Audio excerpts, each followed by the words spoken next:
All right, so in this video, we're going to talk through and understand the treasure of Jing. So this is a pretty big subject, pretty big explanation.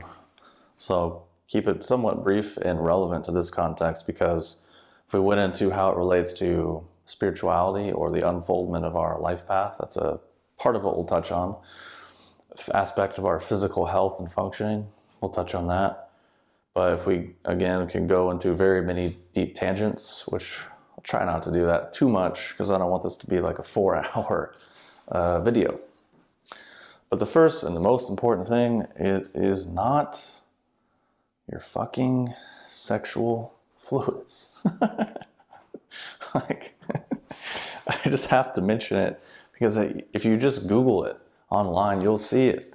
Everyone's like, oh, it's semen, or it's vaginal fluid in women. No, it isn't. It literally is not. That is a result of a poor translation, first and foremost. And then people just expanded and spread the misinformation, which is partially understandable because it's a huge concept, which we have no equivalent for in our paradigm or in our thinking. We have a few rough little pieces that kind of go in the box. Like if Jing is this huge box, we have like 3 things that we could put in the box, but that's it. Whereas they have this huge, this box is full of encyclopedic information, knowledge base. We have like a couple bullet points. That's all we've pretty much figured out at this point. It's pretty whack, let's say. And that's why my personal belief is that our modern understanding and our cultural, I guess, our cultural stance or our level of attainment is pretty bad. It's pretty juvenile at best. I would say more infantile, and it's just really a bit of a downer. It's a kind of a shitty way to look at life and a shitty way to look at the world. And I think, yeah, anyways, but that's a different conversation. Let's get back to Jing, not sexual fluids. If we were to say it's a manifestation, or if we said all the fluids and dense substances in our body are a manifestation of Jing, then we would be closer. Things like our bones, our bone marrow, cerebrospinal fluid, sexual fluids, our blood, these are manifestations of Jing, yes, but they are not Jing itself, because Jing is a non-physical, energetic substance. It's not, once it becomes physical, then it's just, that's that. But we could take the causal chain and follow it back, and then yes, but it's a slightly different thing. And usually when people are talking about Jing, they're pretty much referring to kidney qi. So they're like, oh, you need more Jing so you can have better sexual vitality. You need more Jing and then you'll have more athletic performance. You'll recover better. You'll be stronger. Actually, that's usually just kidney qi type of functionality. Because taking herbs generally doesn't affect your Jing, because your Jing, by most accounts, is fixed. And it's fixed in the sense that its major purpose is to kill you, ultimately. In the sense of its purpose is to unfold your life path and your process of growth and development along that path, which starts birth and ends at death.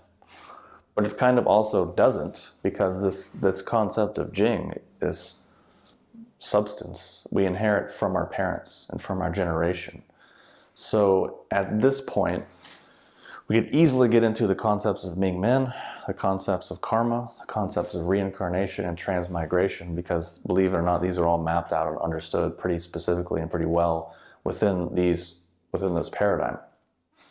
But just from the basic sense of your life path doesn't necessarily just start when you're born, because there's a whole line of causality that came before that. For example, you inherited a bunch of things from your ancestors. Their lifestyle choices, their conduct affects you in this day. Choices they made or didn't make affects you. And then the choices you make or don't make will affect your next generation if you have them, and then on and on and on and on. So there's a certain line of continuity that is always there. So that's why Jing has a whole aspect of relationship with the Ming Men, which can people generally translate to gate of life or life gate. But Ming, again, is a huge concept worthy of hours of exploration. But Ming Men within acupuncture is a point kind of like around here between the kidneys. Within Qigong and Neigong and internal arts, the Ming Men is actually more of a region that includes the whole lower back. And basically, just as an aside, kind of the function of Jing and how it relates to Ming Men and a couple acupuncture points in the body, we could see illustrated in the Neijing 2, which is, I'll write it down, I mean, I can't make my fucking ends lately. In Neijing 2, Neijing scroll is supposed to be a, for some reason I can't make ends. It's supposed to be a, yeah, Neijing 2. You can see pictures of it. But basically, one of the things that it's discussing is the transformation and the movement of Jing. So you'll see fire in certain places, you'll see things, fire is indicating transformation or movement, and you'll see water, basically a big pool at the bottom, and then you'll see it going up. Well, that's kind of indicating a point at the base of the body, around Hui Yin, where the Jing is supposed to basically reside. This is the most dense place. And the Hui Yin is used in many different spiritual, energetic traditions for many different purposes. But basically what happens is there's that basis, that dense thing, and then it eventually moves up to the Ming Men. And then the Ming Men is this place where a lot of transformation is happening, and this energy or this information is transmitted and translated into the physicality and will manifest through our physical experience. But again, it's kind of slightly outside the scope of this course. But let's just say Jing has a huge correlation with the health of the kidneys, with the health of the Ming Men, for these reasons, for the aspect of translating non-physical to physical, and then how this relates to the unfoldment of our life path.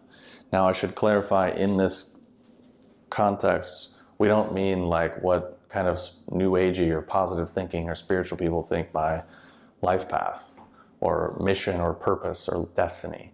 People usually interpret that as like, oh, well, it's my destiny to be a healer. I discovered my life path was to be a shamanic healing astrology coach.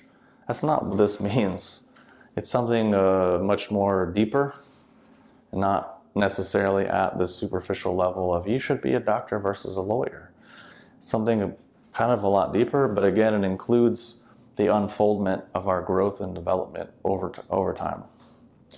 And this whole concept of Ming and our life path, and it also can relate to aspects of our karma and or spiritual debts that we have to pay off in this lifetime. So the unfoldment of our life path doesn't mean like you're going to have a good life. It could mean you're going to have a shitty life. That could be your life path. It's not really like, I discovered my life path and everything was great. I followed my bliss and it was just smooth sailing.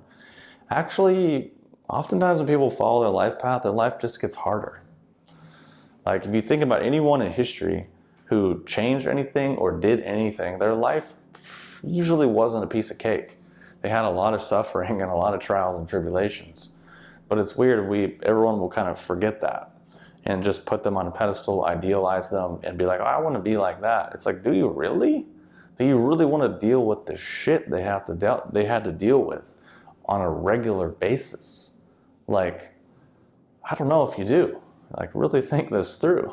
But anyways, that's a good introduction to Jing.